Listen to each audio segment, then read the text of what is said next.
Chennai shopping మాల్లో ఉగాది వేడుకలు. మీ పండుగ షాపింగ్ చెన్నై షాపింగ్ మాల్లో చేయండి. అందమైన వస్త్రాలతో పాటు విలువైన బహుమతులు పొందండి. మీరు అంత బాగా ఎర్న్ చేస్తున్నారు ఇప్పుడు. అంత బాగా ఎంజాయ్ చేయట్లే, బట్ ఐఎమ్ స్టేబుల్. సో నాకు ఉండడానికి, నేను తిరగడానికి, నా పెట్రోల్, నా ఫ్యూయల్ బిల్ అయిపోతుంది మంత్లీ 70,000-80,000. 70,000-80,000 ఫ్యూయల్. వావ్. కార్ తీసుకున్నప్పటి నుంచి ఇంకా అంతే. అమ్మో, 70,000-80,000 కడుతున్నారా మీరు జస్ట్ పెట్రోల్కి, డీజిల్కి, తిరగడానికి? నా దగ్గర టోటల్ ఇప్పుడు 3 బైక్స్ ఉన్నాయి, ఓకే. ఒక కార్ ఉంది, ఇంకో కార్ తీసుకున్నాం, బట్ అది సూన్ అది కూడా రివీల్ చేస్తాం. పెద్ద పెద్ద బ్రాండ్ తీసుకున్నాం. మరి ఎర్నింగ్స్ ఎక్కడి నుంచి వస్తాయి, అసలు ఎక్కడ సంపాదిస్తున్నారు? మూవీ షూటింగ్స్ ఇప్పుడు చేస్తున్నారా?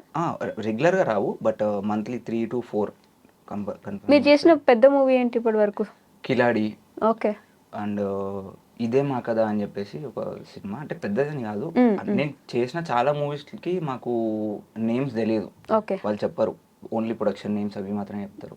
సో ఆఫ్టర్ రిలీజ్ తర్వాత మేమే వాళ్ళ పేరు గుర్తుపెట్టుకొని కాల్ చేసి ఏ మూవీ అని చెప్తే, అప్పుడు రీసెంట్గా యూఫోరియా అని చెప్పేసి దాంట్లో మొత్తం బైకర్స్ ని స్టంట్ చేసే వాళ్ళని అందరినీ నేనే ప్రొవైడ్ చేసినాను, మొత్తం మా టీమే. ఓకే. Almost 15 bikers. ఓ, మీరు ఇట్లా స్టార్ట్ చేశాక మీకు ఒక గ్యాంగ్ గ్రూప్ వచ్చేసి మేము ఒక 5 members స్టంట్ చేస్తాము ఫ్రంట్ రోలో. బ్యాక్గ్రౌండ్లో ఉండే బైకర్స్ అందరూ మన ఫ్రెండ్స్. మిమ్మల్ని చూపిస్తారా మూవీస్లో? కొన్ని మూవీస్లో లైక్ వచ్చి ఇట్లా ఒక 1 second ఫ్లాష్ వెళ్ళిపోతాం. Flash man. నా ఫ్లాష్ మ్యాన్. కిలాడి సినిమాలో రవితేజ గారితో పక్కనే ఉంటా. రవితేజ గారి పక్కనే నేను ఇట్లా చూస్తుంటా. మాట్లాడారా ఆఫ్ ది స్క్రీన్? వాళ్ళ షెడ్యూల్ ఎంత బిజీ ఉంటుందంటే, లైక్ సార్ హాయ్ అన్నా కూడా ఇట్లా షూట్లో వాళ్ళ ఫోకస్ అంతా వేరే ఉంటుంది. లైక్ వాళ్ళు స్క్రిప్ట్ పైన ఎట్లా యాడ్ చేయాలి, సో అది కంపల్సరీ కదా. ఇప్పుడు మేమైనా ఏదైనా స్టన్ చేయాలనుకుంటే ఎవరైనా మాట్లాడుతుంటే పట్టించుకోము. ఫస్ట్ ఇది ఎట్లా కంప్లీట్ చేయాలి.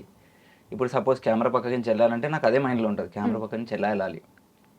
ఇప్పుడు నేను అది వదిలేసి పక్కన మాట్లాడితే నాకు అది డైవర్ట్ అయిపోతుంది. ఓకే. సో సేమ్ థింగ్ వాళ్ళు కూడా చేస్తారని నాకు అనిపించింది, బట్ అది ఎంతవరకు ఫ్యాక్ట్ ఎంతవరకు కాదు తెలియదు. సో మూవీస్లో చేస్తారు అప్పుడప్పుడు, మిగతా టైంలో? నాకు సోషల్ మీడియాలో 70K ఫాలోవర్స్ ఉన్నారు. సో ప్రమోషన్స్ వస్తూ ఉంటాయి, సో దాంతో మేనేజ్ చేస్తున్నా. అంతేనా? బట్ చాలా కాలేజెస్ లో షోస్ కాలేజ్ స్టన్ షోస్ చేస్తా. స్టన్ షోస్ ఇవి ఇయర్లీ వస్తాయి. ఓకే. సో ఇయర్లీ వచ్చినప్పుడు ఇయర్లీ నాకు తెలిసి ఒక 4 to 5 షోస్ అయితే వస్తాయి. సో ఈ 26లో ఫస్ట్ స్టన్ షో చేసిన, but it was a free, not paid. Okay. ఎందుకంటే ఆ కాలేజ్ వాళ్ళు ఎవరైతే ఉన్నారో వాళ్ళు they are like LFDC college Uppal. Okay. So వాళ్ళు నాకు ఇచ్చే అమౌంట్ని ఒక చారిటీకి డొనేట్ చేస్తామన్నారు. సో దానికన్నా మనకి ఏం కావాలి, లైక్ నాకు వచ్చే అమౌంట్ ఎట్లయినా ఓకే ఒక మంచి పనికి వెళ్ళిపోతుంది కదా. నేను ఒక 500 పెట్రోల్ పోయించుకొని ప్రాక్టీస్ చేస్తున్నా అనుకొని సేమ్ అక్కడ అది చేస్తాం.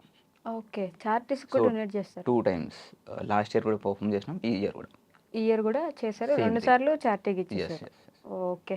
సో స్టంట్స్ అంటే అప్పుడప్పుడు ఎగ్జిబిషన్స్లో మనకి ఒక పెద్ద ఇట్లా పెట్టి దాని లోపల పైనుంచి ఇలా తిరుగుతుంటారు, అలాంటివి కూడా చేస్తారా మీరు? అది ఇప్పటివరకు ట్రై చేయలే, బట్ నాకు అది ఉంది. అవునా? సో ఈసారి అయింది, బట్ అప్పుడు నేను మిస్ అయిపోయినా. సో మేబీ నెక్స్ట్ ఇయర్ పక్కా ఒక్కసారైనా I want to do that. Major stunt ఏంటి ఇప్పుడు దాకా మీరు చేసింది?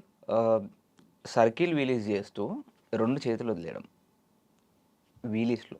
ఓకే. 2 చేతులు వదిలేసి. ఓ వావ్, ఎలా చేస్తారండి? ఫుల్ మన ఫోకస్ మొత్తం బ్యాలెన్సింగ్, బండి throttle, break and second like 0.1 second కూడా లైక్ ఫోకస్ అక్కడనే ఉండాలి. ఓకే.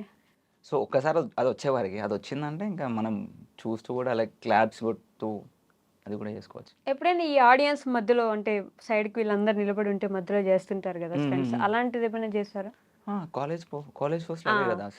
అంటే ఈ మధ్య కాలంలో హైటెక్ సిటీ రోడ్స్ లో అట్లా చేయలేదు, పిచ్చిగా మొత్తం బైక్స్ పెట్టేసి పైకి ఎగరేసి ఇట్లా తిప్పేసి ఇష్టానికి చేసేస్తున్నారు రోడ్ షోస్ అని చెప్పేసి, రేసింగ్లు కూడా.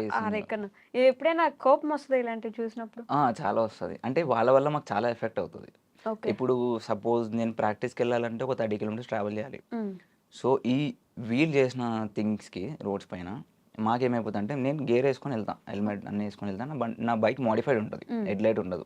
సో మాకు స్టంట్స్లో హెడ్ లైట్ కొంచెం ఇబ్బంది, సో తీసేస్తాం, కొన్ని మోడిఫికేషన్ చేసుకుంటాం. అండ్ ఎగ్జాస్ట్ ఇంపార్టెంట్, ఎగ్జాస్ట్ కూడా లైక్ కొంచెం పర్ఫార్మెన్స్ కోసం దానికోసము. బట్ మేము రావడానికి వెళ్ళడానికి మధ్యలో ఎవరైనా పట్టుకున్నారంటే పోలీస్ వాళ్ళు మ్మ్. ఏమైపోతుందంటే ఇంకా వాళ్ళు అంటే అరే వీడు ఆడ చేస్తాడు, ఓకే. హైటెక్ సిటీ రోడ్లో వీడే చేసిండు, మ్మ్. ఆ టైప్లో ఓకే. బ్లేమ్ మా పైన వచ్చేస్తుంది. వాళ్ళు చేసి నింద మీ మీద పడుతుంది. అంతే. ఓకే. వాళ్ళని ఏం చేయలేరు కదా వాళ్ళు మీరు అట్లా. దొరకరు కదా, వాళ్ళకి నంబర్ ప్లేట్స్ ఉండవు, నో హెల్మెట్స్, మ్మ్. అయినా వాళ్ళు వెళ్ళేది నైట్ టైమ్స్. అలాంటి వాళ్ళ చెడ్డ పేరు కూడా వస్తుంది కదా మీకు. వస్తుంది పక్కా, ఆల్రెడీ వచ్చేసింది అట్లా చాలాసార్లు. మ్మ్. సో మేము మాకు ఇప్పటివరకు 3-4 టైమ్స్ పట్టుకున్నప్పుడు కూడా సేమ్ వాళ్ళు అదే అంటారు, ఓకే. ఇట్లా వాళ్ళు చేసిన మీరే కదా ఆడ చేసేది అని చెప్పేసి. పోలీస్ స్టేషన్స్ కూడా వెళ్ళారు అయితే. వెళ్ళినా 3-4 టైమ్స్ వెళ్ళినా. దేనికి ఇట్లా పబ్లిక్ ఒక ప్లేస్లో ప్రాక్టీస్ చేస్తున్నాం, క్లోజ్డ్ ప్లేస్లో ఎవరు ఉండరు అక్కడ. సో అక్కడ పెట్రోల్ వచ్చింది, సో వాళ్ళు బైక్ తీసుకొని వెళ్ళిపోయినారు. నెక్స్ట్ డే వెళ్తే పెట్టి కేసు వేసినారు అనమాట. అట్లా ఒక 4-5 ఉన్నాయి. ఓకే.